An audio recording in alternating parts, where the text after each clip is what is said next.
ইয়া আইয়ুহাল্লাযীনা আমানু তাকুল্লাহা হাক্কা তুকাতিহি ওয়া লা তামুতুন্না ইল্লা ওয়া আনতুম মুসলিমুন।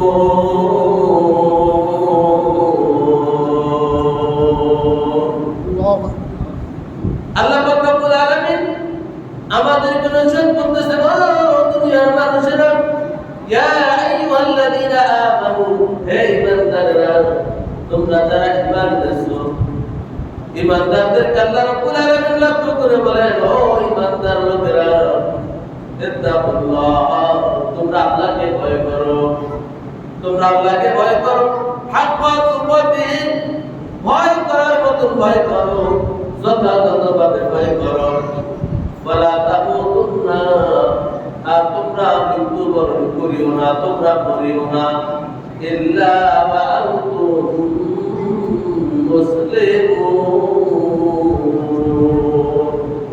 যতক্ষণ না তোমরা কি মুসলমান হয়ে যাও। তোমরা মুসলমান, পরিপূর্ণ মুসলমান না হওয়া পর্যন্ত মৃত্যুবরণ করিও না।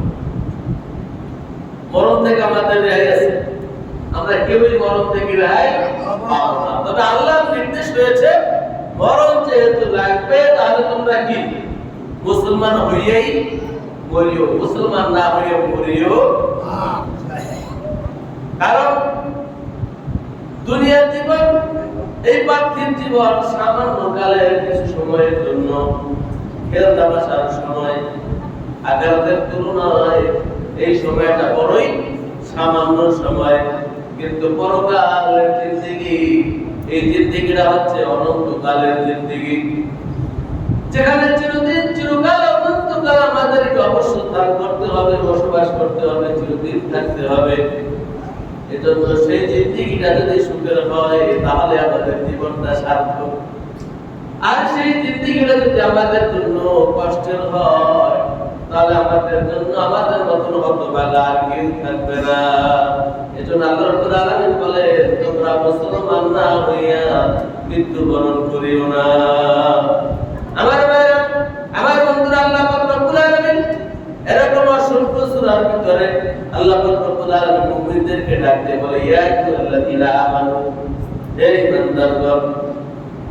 রাইসুল মুফাসসিরিন হযরত আব্দুল্লাহ ইবনে মাসউদ রাদিয়াল্লাহু তাআলা আনহু বলেন, এরকম ইয়া আইয়ুহাল্লাযীনা আমানু, আল্লাহ পাক রব্বুল আলামিন এরকম আয়াত দিয়ে যখন কোন বক্তব্য শুরু করতেন, আমরা তখন খরগোশের মতো আমাদের কানগুলি খাড়া করে দিতাম।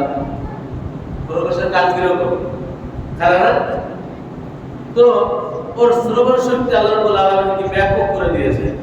এরকম রাইসুল মুফাসসিরিনদের সর্দার আব্দুল্লাহ ইবনে মাসউদ রাদিয়াল্লাহু তাআলা আনহু বলেন, আল্লাহ পাক রব্বুল আলামিন যখন এরকম কোন আয়াত নাযিল করতেন, ইয়া আইয়ুহাল্লাযীনা আমানু, এরকম কোন আয়াত আল্লাহ নাযিল করতেন, তখন আমরা কিরকম কান খাড়া করে দিতাম।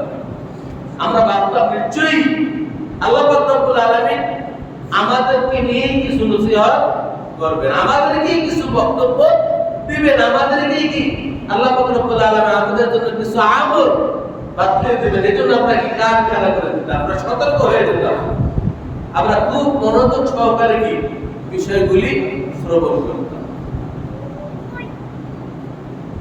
তাই আব্দুল্লাহ ইবনে মাসউদ বলেন, আল্লাহ পাক রব্বুল আলামিন এরকম যে আয়াতগুলি নাযিল করেছেন, আয়াতগুলিতে আমরা মনোযোগ সহকারে শুনতাম। আল্লাহ পাক রব্বুল আলামিন বলেন, ইয়া আইয়ুহাল্লাযীনা আমানু, হে মুমিন সকল, হে মুমিন লোকেরা, ইত্তাকুল্লাহ, তোমরা আল্লাহকে ভয় করো, হাক্কা তুকাতিহি, ভয় করার মতন ভয় করো, যেরকম ভয় করা দরকার, আল্লাহকে যেভাবে ভয় করা দরকার সেভাবেই কি তোমরা আল্লাহকে ভয় করো।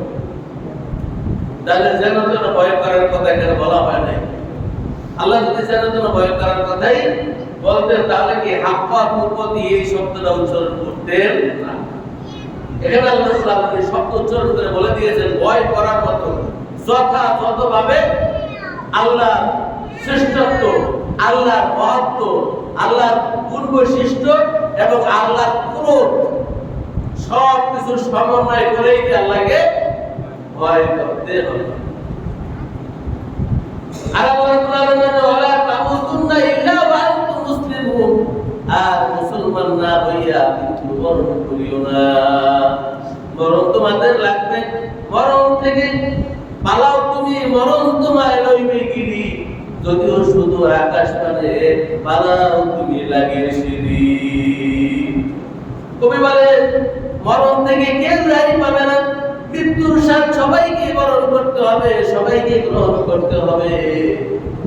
এজন্য মরণ থেকে তুমি পালাবার জন্য যতই সিঁড়ি লাগাও, যতই তুমি বুরুজ বসাইয়া দাও, সীসা ডালা প্রাচীরের মতো দুর্গের ভিতরে যদি তুমি পালাও, সেখান থেকেও মরণ তোমাকে কি বাছাই করে নেবে, মরণ তোমাকে নিয়ে নেবে, মরণ থেকে কেউ রেহাই পাবে না।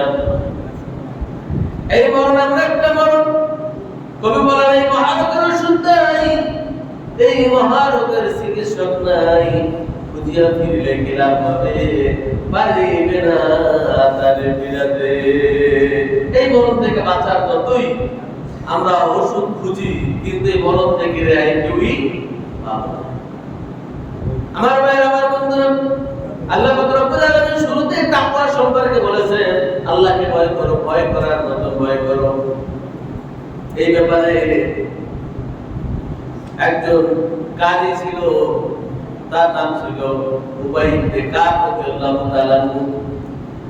এই উবাই ইবনে কাব রাদিয়াল্লাহু তাআলা আনহু সম্পর্কে রাসূল আরবি সাল্লাল্লাহু আলাইহি ওয়াসাল্লাম বলেন, কোরআন যেমনি ভাবে নাজিল হয়েছে, তেমনি ভাবে অবতীর্ণ হয়েছে, তোমরা যদি তেমনি ভাবে শুনতে চাও, তাহলে তোমরা উবাই ইবনে কাব রাদিয়াল্লাহু তাআলা এর কাছ থেকে তেলাওয়াত শুনো। অর্থাৎ কোরআন যেভাবে হুবহু নাজিল হয়েছে ওইভাবেই কি একজন কারি উবাই ইবনে কাব রাদিয়াল্লাহু তাআলা ওইভাবেই কি তেলাওয়াত করতেন। রাসূল আরবি সাল্লাল্লাহু আলাইহি ওয়াসাল্লাম নিজে উবাই ইবনে কাব রাদিয়াল্লাহু তাআলা কে মাঝে মাঝে বলতেন, তুমি আমাকে কিছু তেলাওয়াত শোনাও। উবাই ইবনে কাব রাদিয়াল্লাহু তাআলা বলে, ইয়া রাসূলুল্লাহ, ইয়া হাবিবাল্লাহ, যেই কোরআন আপনার উপরে আল্লাহ নাযিল করেছেন, আপনাকে আমি তেলাওয়াত শোনাবো। রাসূল আরবি সাল্লাল্লাহু আলাইহি ওয়াসাল্লাম বলেন, বলো, তুমি তেলাওয়াত করো, তোমার তেলাওয়াত আমার কাছে বড় ভালো লাগে। এই উবাই ইবনে কাব রাদিয়াল্লাহু তাআলা ওমর ফারুক রাদিয়াল্লাহু তাআলা এর শাসন আমলে, এখন ওমর ফারুক রাদিয়াল্লাহু তাআলা উবাই ইবনে কাব রাদিয়াল্লাহু তাআলা কে ডেকে পাঠালেন। ডেকে পাঠানোর পরে উবাই ইবনে কাব রাদিয়াল্লাহু তাআলা আনহু বললেন, ও উবাই ইবনে কাব রাদিয়াল্লাহু তাআলা আনহু, তুমি আমাকে তাকওয়া সম্পর্কে কিছু নসিহত করো, তাকওয়ার কিছু ব্যাখ্যা আমাকে শোনাও। আল্লাহ রাব্বুল আলামিন বলেছেন, ইয়া আইয়ুহাল্লাযীনা আমানু তাকুল্লাহ হাক্কা তুকাতিহি, ও দুনিয়ার মানুষেরা, ও ঈমানদার লোকেরা, তোমরা আল্লাহকে ভয় করো, ভয় করার মতন ভয় করো। এখানে ভয় করার মতন ভয় করার কথা আল্লাহ বলেছেন, এর ব্যাখ্যা তুমি আমাকে একটু শোনাও, একটু তাফসীর করে আমাকে শোনাও। যিনি ইসলামের দ্বিতীয় খলিফা ওমর ফারুক রাদিয়াল্লাহু তাআলা, তিনি কি জ্ঞানের মহাসাগর, তিনি বলতেছেন কি কাব রাদিয়াল্লাহু তাআলা কি আমাকে একটু দি, হাক্কা তুকাতি, ভয় করার মতন ভয় করে একটু ব্যাখ্যা আমাকে শোনাও। হযরত কাব উবাই ইবনে কাব রাদিয়াল্লাহু তাআলা ওমর ফারুক রাদিয়াল্লাহু তাআলা কে ডাক দিয়ে বলেন, আমিরুল মুমিনিন, আগে একটু আপনি আমাকে একটু জবাব দেন, আপনি কি কখনো ঝোপঝাড় যুক্ত পিছল রাস্তা, কাঁটাওয়ালা জায়গা, সরু পথ দিয়ে কখনো চলছেন কিনা? ওমর ফারুক রাদিয়াল্লাহু তাআলা বলেন, হ্যাঁ চলেছি, কেননা আমি আমার বাবা খাত্তাবের ছাগল চড়াইছি, আমি রাখালি করেছি, আমি আমার বাবা বেশ নিয়ে জঙ্গলে গিয়েছি তাদেরকে ঘাস খাওয়ানোর জন্য। আমি তখন তাদেরকে নিয়ে যখন চলতাম, অনেক সময় সরু রাস্তা দিয়ে, পিছল রাস্তা দিয়ে চলেছি, কাঁটাওয়ালা ঝোপঝাড় যুক্ত জায়গা দিয়ে আমি চলেছি। উবাই ইবনে কাব রাদিয়াল্লাহু তাআলা বলেন, আমিরুল মুমিনিন, আপনি তখন কিভাবে চলতেন? ওমর ফারুক রাদিয়াল্লাহু তাআলা বলেন, ভাই আমি তখন খুব সাবধানে চলেছি, আমার পা যেন পিছলিয়ে না যায়। আমি সরু রাস্তা দিয়ে এমন ভাবে চলেছি, আমার কাপড় চোপড় আস্তে একদম সংকুচিত করে আমি খুব সাবধানের সাথে চলেছি, যাতে কোনো কাঁটা আমার শরীরে না বেঁধে, কোনো কাঁটা যাতে আমার কাপড়ের চোপড়ে আটকে না যায়। এজন্য খুব সাবধানে কি করেছি, সেই সরু পথগুলি আমি চলেছি। উবাই ইবনে কাব রাদিয়াল্লাহু তাআলা বলেন, আমিরুল মুমিনিন, তাকওয়া আল্লাহ এখানে বলছেন, তাকুল্লাহ হাক্কা তুকাতি, ভয় করো, ভয় করার মতো ভয় করো। এটাই হচ্ছে মূলত তাকওয়া। আপনি এই দুনিয়ার বুকে চলবেন, এই দুনিয়ার বুকে চলতে গেলে দুনিয়ার সব দিক থেকে গুনাহ আপনাকে কি করবে, আপনাকে লীলার শিকার মতন আপনাকে আকৃষ্ট করবে। রাস্তা দিয়ে চলবেন, চতুর্দিকে গুনাহ, বাসায় থাকবেন গুনাহ, আপনি যেদিকে যান চলতে ফিরতে সব জায়গায় কি গুনাহ আছে না নাই? গুনাহ তো সব দিকে গুনাহ। গাড়িতে যাবেন, সেখানে গান চলে, সেখানে একটা টেলিভিশন আছে, অশ্লীল বেহায়াপনা চলে, বেপরদা মহিলারা আছে। আপনি রাস্তাঘাটে চলবেন, সেখানেও কি গুনাহ। এই দুনিয়ার বুকে চলবেন, কিন্তু আপনাকে গুনাহ যাতে কি আকৃষ্ট করতে না পারে, গুনাহ যাতে আপনাকে গ্রাস করতে না পারে, এরকম সাবধানতার সাথে চলবেন। এটার নামই হচ্ছে কি তাকওয়া। আপনি সরু রাস্তায়, সরু পথে, কাঁটা সংকীর্ণ জায়গায় যেভাবে আপনি চলেছেন, যাতে করে কাঁটা আপনাকে আসর করতে না পারে, কাঁটা আপনার শরীরে জামাতে টেনে ধরতে না পারে, আপনার পা যাতে কাঁটার আঘাতে ফুটো হয়ে না যায়, আপনার পা যাতে পিছলে না যায়, এই যে সাবধানে চলেছেন, দুই নম্বর আপনি এভাবেই চলবেন। এটার নাম হচ্ছে কি তাকওয়া। তাহলে তাকওয়ার ব্যাখ্যা আমরা বুঝছি, তাকওয়ার ব্যাখ্যা আমরা বুঝলাম। তাহলে দুনিয়ার মধ্যে আমরা চলবো এমন করে সাবধানে, যাতে করে কোনো পা আমাদেরকে আকৃষ্ট করতে না পারে, আমাদের সাথে গ্রাস করতে না পারে। এই উবাই ইবনে কাব রাদিয়াল্লাহু তাআলা আনহু, উমর ফারুক রাদিয়াল্লাহু তাআলা আনহুর আমলে যখন তারাবির নামাজ 20 রাকাত শুরু করলেন, এই উবাই ইবনে কাব রাদিয়াল্লাহু তাআলা আনহু এই তারাবির প্রথম কি ইমাম নিযুক্ত হয়েছিলেন। এই উবাই ইবনে কাবের নেতৃত্বে কি এই 20 রাকাত তারাবির নামাজ উমর ফারুক রাদিয়াল্লাহু তাআলা শুরু করেছিলেন। তো সম্মানিত ভাইরা, তাহলে এই তাকওয়া এভাবে অবলম্বন করতে হবে, যাতে করে কোনো পাপ আমাকে গ্রাস করতে না পারে। এরকম খুব সতর্কতার সাথে এই দিনগুলো আমাদের চলতে হবে ইনশাআল্লাহ। এই একটা রমজান মাস আমাদের ট্রেনিং দিয়েছেন আল্লাহ, এই রোজার মাসে আমাদেরকে এই তাকওয়া শিখিয়েছে। কুতিবা আলাইকুমুস সিয়ামু কামা কুতিবা আলাল লাযিনা মিন ক্বাবলিকুম লাআল্লাকুম তাত্তাকুন। আল্লাহ বলে, তোমাদের উপরে রোজাকে ফরজ করেছি, যেভাবে তোমাদের পূর্ববর্তীদের উপরে ফরজ করেছিলাম। আশা করা যায় রমজানের মাধ্যমে তোমরা তাকওয়া অবলম্বন করবে। তাহলে এই রোজা আমাদের কি করেছে? তাকওয়া শিখিয়েছে। এই তাকওয়া দিয়ে আমরা বাকি 11টা মাস কি করব? চালাবো। এটাই হচ্ছে কি আমাদের মূল এই রমজানের শিক্ষা। আমরা অসুস্থ হলে কি ওষুধ খাই না? ওষুধ খাই কি না? অসুস্থ হলে ওষুধ খাই, কিন্তু ওষুধ খাইলাম, রোগ সারলো না, এই ওষুধ কি আমরা বারবার খাই? খাই না। তাহলে এই রমজান বারবার আসে, কিন্তু রমজানের শিক্ষা আমাদের জীবনে অর্জন করতে পারি না। তাহলে রমজান দিয়ে কি উপকার আছে? ওষুধ আমাদের সুস্থ করার, এই ওষুধ আমরা কি করি? গ্রহণ করি না, সেবন করি না। অথচ রমজান বারবার আসে, কিন্তু রমজান আমরা পালন করি, আবার কি রমজান চলে যায়, আল্লাহকে ভুলে যাই। রমজান আসলে আল্লাহর গুণগান গাই, রমজান চলে যায় আমরা আল্লাহকে ভুলে যাই। তাহলে রমজান আমাদেরকে কি, আমাদের ভিতরে, কলমের ভিতরে যে রোগ রয়েছে, গুনাহের রোগ রয়েছে, খুবুসিয়াতের রোগ রয়েছে, মদ, জেনা, ব্যভিচার, সুদ, ঘুষ, এই যে রোগগুলো ভিতরে রয়েছে, এই রমজানটা আসে কিসের জন্য? এই রোগগুলো দূর করার জন্য। কিন্তু রমজান চলে যায়, কিন্তু সেই আমি যেই সেই লোহা যখন গরম হয়, যা বলে যায় তাই বানানো যায়, আবার যখন লোহা ঠান্ডা হয়ে যায়, বাড়ি দিলে বলে কি যেই সেই। তাহলে এই রোজার থেকে যে শিক্ষা, যে তাকওয়া আমাদের অর্জন করা দরকার, সেটা আমরা যদি নিতে না পারি তাহলে রোজার কোনো কাইফিয়াত, রোজার কোনো উপকার আমার জীবনে হলো না। আর এজন্যই আল্লাহ নবী বলেছেন, যে ব্যক্তি রমজান মাস পাইলো কিন্তু জিন্দেগীর গুনাহ মাফ করতে পারলো না, জিনের মাঝে সে ধ্বংস হয়ে যায়। আল্লাহ নবী বলেছেন কি, আমিন। তাহলে ধ্বংস কি আমাদের জন্য অনিবার্য, যদি রোজার থেকে আপনাকে তাকওয়া অর্জন করতে না পারি। আল্লাহ রাব্বুল আলামিন আমাদেরকে তাকওয়া অর্জন করার তৌফিক দান করুন, সকলে বলি আমিন। তো সম্মানিত ভাইরা, তো রোজার পরে ঈদুল ফিতর আমরা পালন করেছি। আর এই ঈদুল ফিতর হচ্ছে কি, এই রোজার কি পুরস্কার পাওয়ার জায়গা। আমরা সেখানে রোজার যে আমরা তাকওয়া শিখেছি, অর্জন করেছি, রোজা পালন করেছি, এর পুরস্কার হচ্ছে জায়গা হচ্ছে কি ঈদুল ফিতর। এই ঈদুল ফিতরে রাসূল আরবি সাল্লাল্লাহু আলাইহি ওয়াসাল্লাম বলেছেন, ফায়ুফিরুনা মাগফিরাল্লাহু লাহু। এই ঈদুল ফিতরের রোজার পুরস্কার হচ্ছে তাকে কি আল্লাহ নিষ্পাপ বেগুনা মাসুম করে কি করে বাসায় ফিরিয়ে দেয়।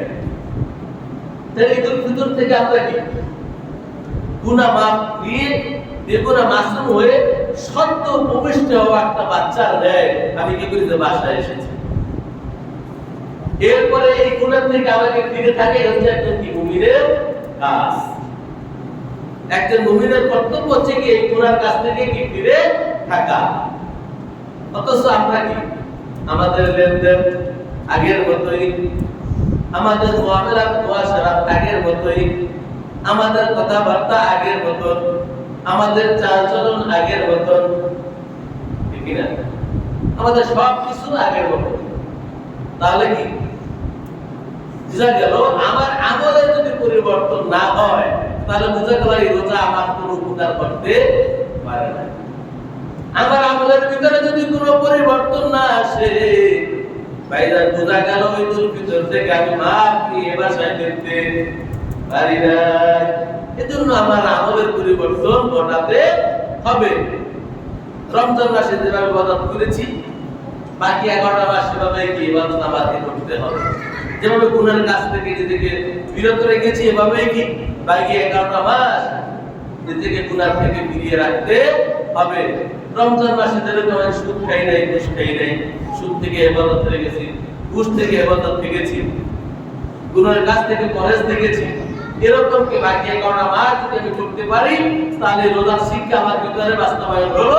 এবং আল্লাহ যে ভয়ের কথা বলেছেন, হাম্পা তুপাতি ভয় করার মতন ভয় করো, সেই ভয় আমার ভিতরে কি বাস্তবায়ন। তো সমাজের ভাইরা, এজন্য তাকওয়া সাহাবীদের ভিতরে কি পরিমাণ ছিল দেখেন।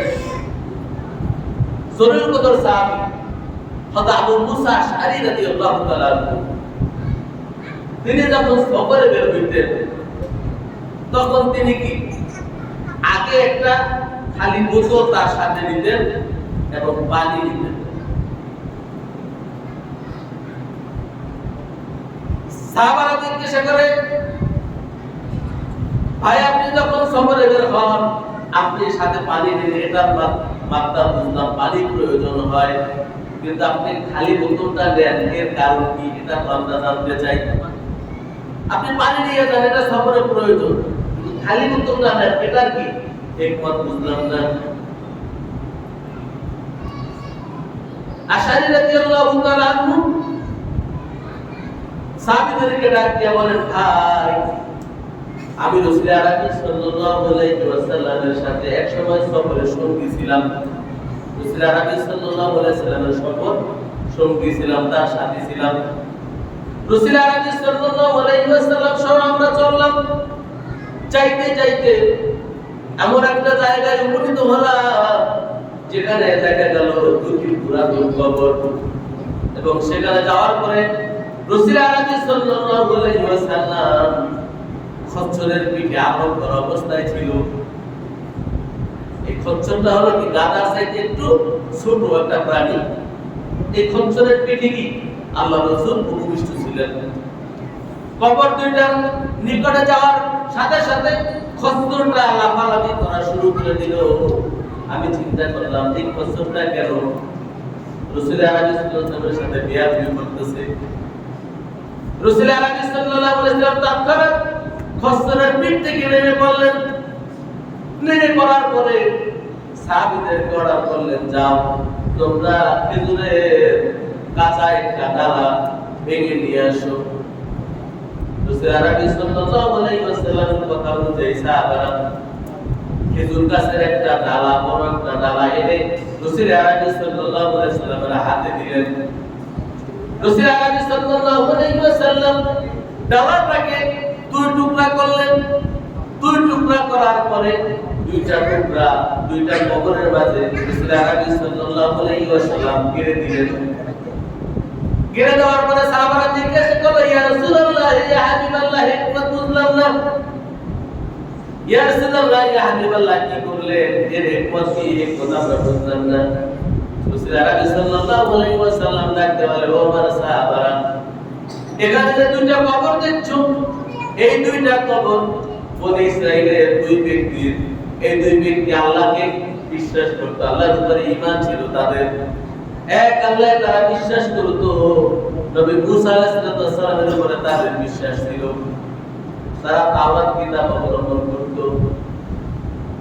কিন্তু এই দুই ব্যক্তি সামান্য দুইটা গুনার কাজ করত।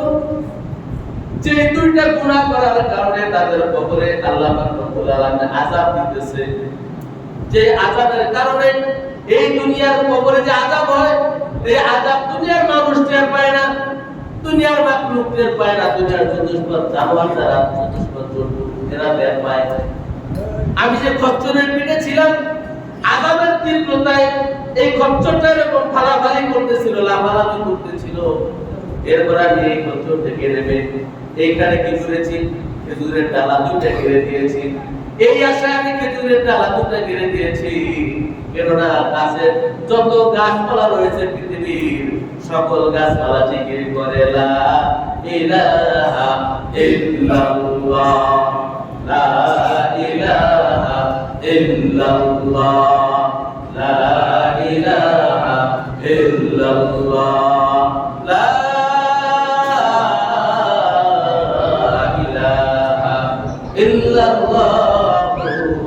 মুহাম্মাদুর রাসূলুল্লাহ সাল্লাল্লাহু আলাইহি ওয়াসাল্লাম। পৃথিবীর যত গাছপালা রয়েছে সকল গাছপালা জিকির করে কার? আল্লাহ। এখানে আমি খেজুরের ডালা দুটো এই জন্য কেটে দিয়েছি, এই ডালা দুটো যতক্ষণ আল্লাহ রাব্বুল আলামিনের জিকির করবে ততক্ষণ পর্যন্ত আল্লাহ পাক রব্বুল আলামিন এই কবরবাসীর কবরটা মাফ করে দিবেন। এই আশায় আমি খেজুর ডালা কেটে দিয়েছি। যখন আমরা দেখতাম যখন মানুষকে কবর দেওয়া হতো, লাশ দাফন করা হতো, এখানে তখন কি কবরের উপরে কি খেজুরের ডালা কেটে দেওয়া হতো। এটা আগে আমরা দেখতাম, যদি এখন বাঁশ কেটে দেয় এটা দেখি আমরা, কিন্তু সেই আদর্শটা এখন কি আর চোখে পড়ে না। আগে দেখতাম খেজুরের ডালা ভেঙে কি করা হতো? কবরে কেটে দেওয়া হতো। তো সম্মানিত ভাইরা, এই জন্য গাছপালা কি করে? আল্লাহ জিকির করে। এই জন্য বিনা কারণে গাছের পাতাও ছিঁড়তে নিষেধ করেছেন কে? আল্লাহ। আমরা কত সময় গাছের ডালা ভেঙে দেই, গাছপালা কি করে নষ্ট করে দেই। কিছুদিন আগে এক কুলাঙ্গা আমরা দেখেছি, বাবা কবরের গাছপালা, কবরের যে বেড়া, এগুলি কি করেছেন? ভাই ভাই বাবা মারা যাওয়ার পরে সম্পদ বন্টন হয়েছে, অংশ কম পাওয়ার কারণে বাবার কবরের উপরে কি করেছে? আঘাত করতেছে, গাছপালা বাঁধতেছে। এটা মিডিয়া আপনারা অনেকেই দেখেছেন। অথচ বিনা কারণে একটা গাছের পাতাও ছিঁড়তে আল্লাহ নিষেধ করেছে। আল্লাহ আমাদেরকে এই কুলাঙ্গারদের হাত থেকে রক্ষা করুন, আমাদের সন্তানগুলিকে আল্লাহ নেক্সট হিসাবে কবুল করুন। সত্য বলে আমিন।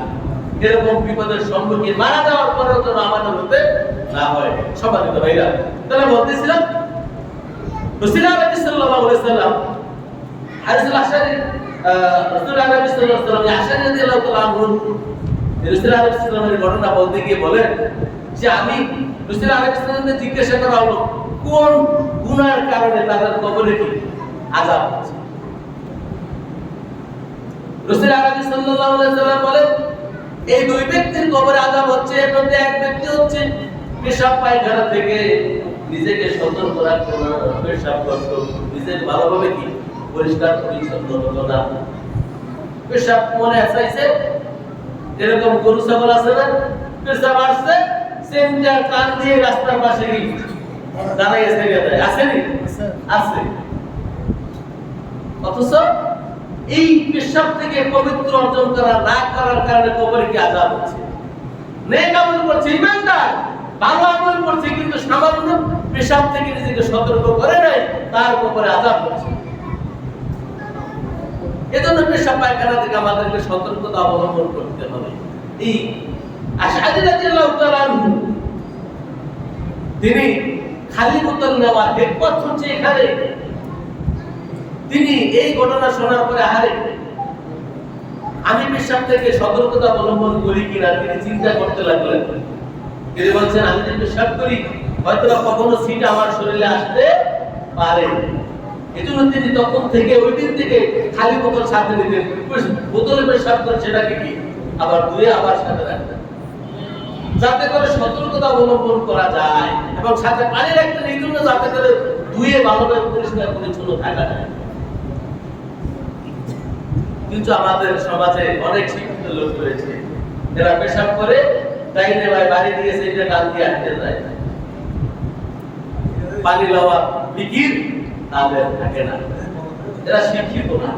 আসলে কোরআন এবং হাদিসের নিশ্চিত এরা শিক্ষিত, তারা যদিও কিতাবের বইয়ের জ্ঞানে তারা শিক্ষিত, কিন্তু ইসলামের শিক্ষায় তারা শিক্ষিত নয়। আবু জাহেলের বিদ্যা জ্ঞান কি কম ছিল না, সে ছিল কি আবুল হেকাম বুদ্ধির বিদ্যা, কিন্তু ইসলামিক জ্ঞান না থাকার কারণে আল্লাহ রাসূল বলেছে ওই কিসের আবুল হেকাম, ও আবু জাহেল মূর্খের বিদ্যা।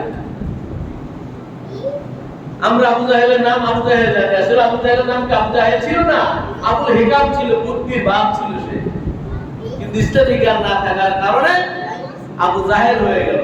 তো ঠিক তদ্রূপ আমরা কিতাবের জ্ঞান যদি অর্জন করি, ইসলামের জ্ঞান না থাকলে আসলে কি সেই জ্ঞানই নয়। সম্মানিত ভাইদের জন্য পেশাব থেকে আমাদেরকে সতর্ক অবলম্বন করতে হবে। আরেক ব্যক্তি কবরে আযাব হচ্ছে এই কারণে সে কি করতো, নুম্মান, সে একজনের কথা আরেকজনের কানে লাগাইতো। কি বাচ্চা কাজ করতো, বলছে একটা আর একটু বাড়াইয়ে দিয়ে লাগাইতো দুজনের সাথে। এটা আমাদের সমাজে আছে না ভাই? আছে। এই ফিতনা আমাদের সমাজে আছে। এই ফিতনা কি আমাদের দূর করা দরকার, এটা আমরা করব না। আল্লাহ রাসূল বলেছেন কোন ব্যক্তি যদি অন্যায় করে, দোষ করে, ওই ব্যক্তির দোষ যদি কেউ ঢেকে রাখে, মান সাতারাল মুসলিমুনা সাতারাল্লাহু ফিদ দুনিয়া ওয়াল আখিরাহ, যদি কোনো ব্যক্তি কোনো ভাইয়ের একটা দোষ ঢেকে রাখে, আল্লাহ পাক রব্বুল আলামিন দুনিয়া ও আখিরাতে তার বড় দোষ আল্লাহ কি করবেন, ঢেকে রাখবেন।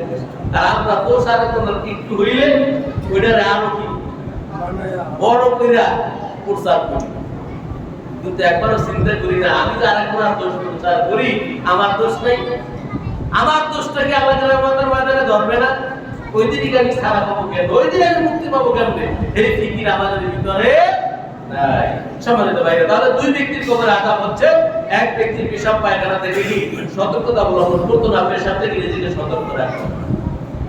এজন্য আমরা পেশাব যেখানে করব ওখান থেকে পানিটা উপরের দিকে যায় না নিচের দিকে যায়, বা ওদিকে প্রচন্ড বাতাস আছে কিনা, পেশাব কোন জায়গায় করা যাবে না, সেটা কি রাসূল আলাইহিস বলে দিয়েছেন না, মানুষ চলাচলের রাস্তায়, ছায়াদার ফলদার গাছের নিচে, ওযু গোসলের স্থানে, গর্তের ভিতরে, গোরস্থানে, বিনা ওজনে পানিতে, এরপরে কি কিবলার দিকে মুখ করিয়া, কিবলার দিকে পিছন দিয়া, চন্দ্র সূর্যের দিকে মুখ করিয়া, প্রবল বাতাসের দিকে মুখ করিয়া, এই বিষয়গুলি খেয়াল করে কি এই পেশাব পায়খানা আমাদের করা দরকার আছে না? আছে। কিন্তু আমাদের এই খেয়াল কয়জনে করি আমরা ভাইজান? কয়জনে করি? অনেক জ্ঞান অর্জন করেছি, কিন্তু এই বিষয়গুলি কি আমরা পরেও দেখি না। তাহলে এই বিষয়টা এখানে থেকে আমাদের সতর্ক থাকা দরকার আছে না নাই? আছে। আর আমরা সবল ফ্রি করবো না, গীবত শিকায়াত থেকে নিজেকে হেফাজত করবো যদি আমরা জাহান্নাম থেকে বাঁচতে চাই। সম্মানিত ভাইরা, তারা সাহাবী প্রশ্ন করে, ইয়া রাসূলুল্লাহ, ইয়া হাবিবাল্লাহ, আমি গুনাহ করেছি। সাহাবী আল্লাহর রাসূলের কাছে এসে বলছে কি, ইয়া রাসূলুল্লাহ, আমি গুনাহ করেছি। আল্লাহর রাসূল বলছে, তুমি কি হাল্লা কামিনা সালাতে যুহর, তুমি কি আমাদের সাথে জোহরের নামাজ আদায় করো না? তাই বলছে না। তখন আল্লাহর রাসূল বলছে, এই তুমি যে নামাজ আদায় করেছো, আল্লাহ পাক রব্বুল আলামিন, তুমি তওবা করো, এই গুনাহ থেকে নিজেকে হেফাজত করো, আর তুমি যে আমল করেছো, আমলের কারণে আল্লাহ তোমাকে কি মাফ করে দিবেন।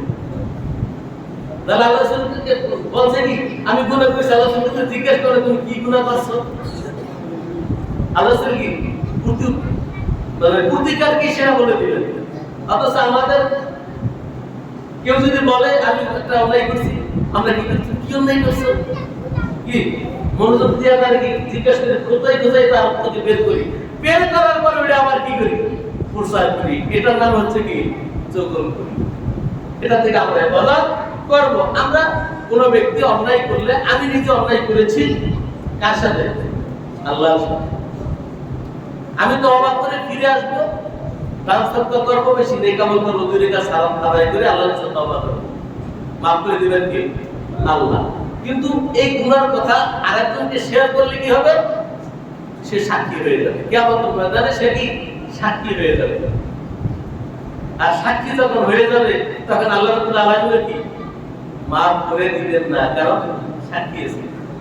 কোন ব্যক্তি যদি কোন ব্যক্তির হক আদায় করে, আল্লাহ সব করে মাফ করবেন, আর কোন হক আদায় করে কোন মাফ করবেন? কেন করবেন না? কারণ সাক্ষী রয়েছে। আল্লাহর সাথে গুনাহ করা হয়েছে, এটা কি আল্লাহ মাফ করে দিবেন? এটা আল্লাহর ইচ্ছা। কিন্তু কোন বান্দার সাথে যখন করা হয়, তখন সাক্ষী থাকে, তখন আল্লাহ সেটা মাফ করেন। এজন্য কোন অন্যায় করার পরে আমরা কি কোন গুনার কাজ যদি করি, সাথে সাথে আমরা কি তওবা করে ফিরে আসবো, পাশাপাশি কিছু নেক আমল করে আল্লাহর কাছে মাফ চাবো। মাফ করে দিবেন কে? আল্লাহ। তো আল্লাহ রাব্বুল আলামিন আমাদেরকে বেশি বেশি নেক আমল করার তৌফিক দান করুন। এই রমজান মাসে আমরা যে শিক্ষা অর্জন করেছি, এই শিক্ষা থেকে যেন বাকি 11টা মাস আমরা গুনার কাছ থেকে নিজেকে পরহেজ রাখতে পারি। ওয়া মা তাওফীকি ইল্লা বিল্লাহ। আসসালামু আলাইকুম ওয়া রাহমাতুল্লাহ।